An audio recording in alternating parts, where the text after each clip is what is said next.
Welcome to day 5. The pose of the day is bound angle pose, or Baddha Konasana. This pose allows access to the pelvic floor muscles for strengthening. Regular practice of this pose helps to relieve all stiffness and tightness from the pelvic floor and hips, and can aid with hip opening. We're going to begin in bound angle pose today. So when you're ready, you're going to bring the soles of the feet to touch and gently let your thighs lower to the floor. The feet can be close or further away from your bottom.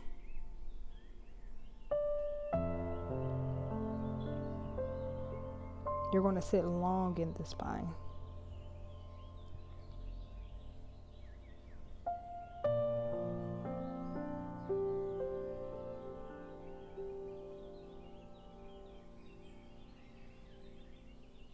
Going to transition to deer pose. So you're going to swing that right leg behind you, bringing the foot behind your hip. You'll be coming as close to an L shape as you can. Position the front leg by moving the foot away from you and try to make a right angle with the front knee as well. Bring both sitting bones firmly rooted to the ground. Twisting your body to the left side, you're going to fold forward on the hands, forearms, or bolster for a reclining deer pose.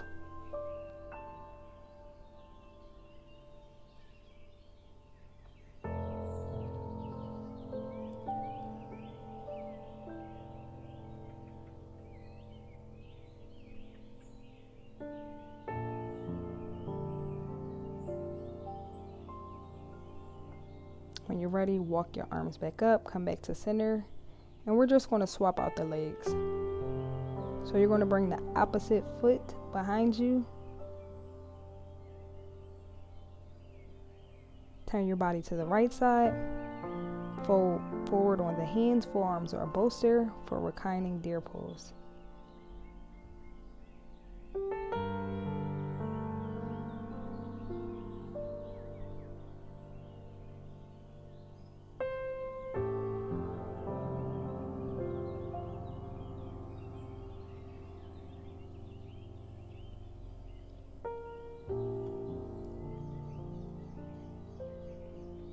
When you're ready, walk your hands back up, come back to center. And to balance everything back out, we're going to turn our body towards the length of the mat and come into a seated straddle pose. So widen your stance, inhale, and then you're going to exhale and fold forward, hinging at the hips. Feel free to utilize a bolster to bring the ground a little closer.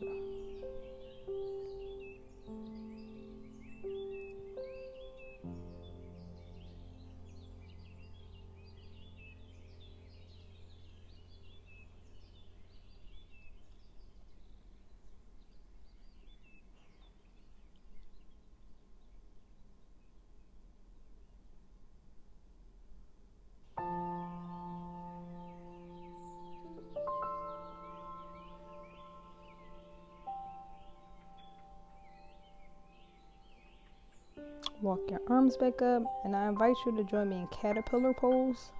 So we're going to sit with the legs straight out in front. The knees can be bent a little bit if you prefer. On your next exhale, you're going to bend forward and stop when you feel some sensation in your back or behind the legs. Forward fold, bringing the chin towards the knees. Hands can hold feet or rest flat on the mat. You can stay here if that feels more comfortable, or maybe you sink deeper into the pose naturally.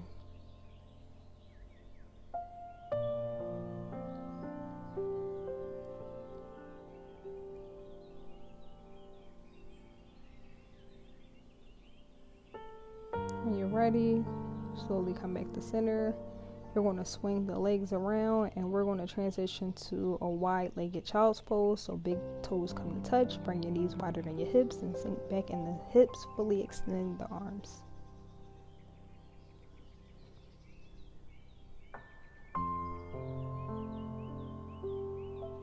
Tuck the toes. We're going to take downward dog.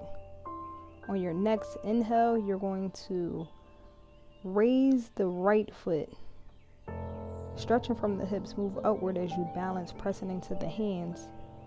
And we're going to bring that right foot forward towards your wrist and set the knee and shin on the mat. Straighten that left leg back. Align your right knee with your right hip. Square your hips towards the mat. We're going to come into sleeping swan.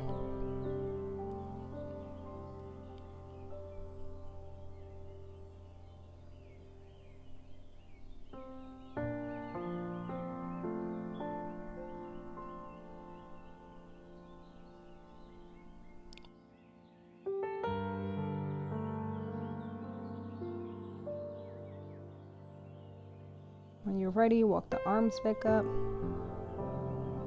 We're going to meet back in downward dog. On your next inhale, raise the left foot up, stretching from the hip, moving upward as you balance, pressing into the hands. And you're going to float that foot towards your wrist, setting the knee and shin on the mat. Straighten that right leg back and come all the way down for sleeping swan pose.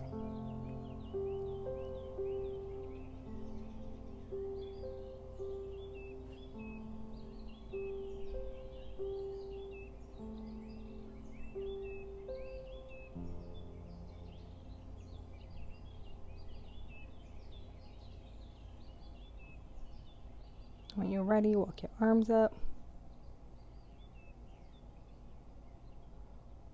Come back to downward dog. Make sure the shoulders are away from the neck.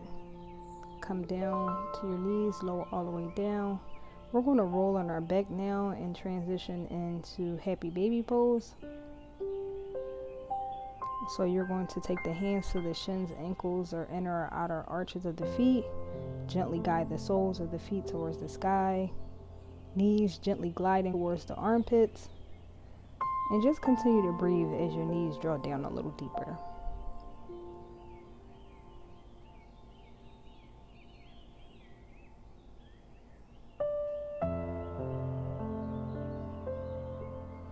When you're ready, slowly lower the legs down. Let the knees draw out to the side for Baddha Konasana. You can utilize some blocks underneath the outer edges of the knees and thighs.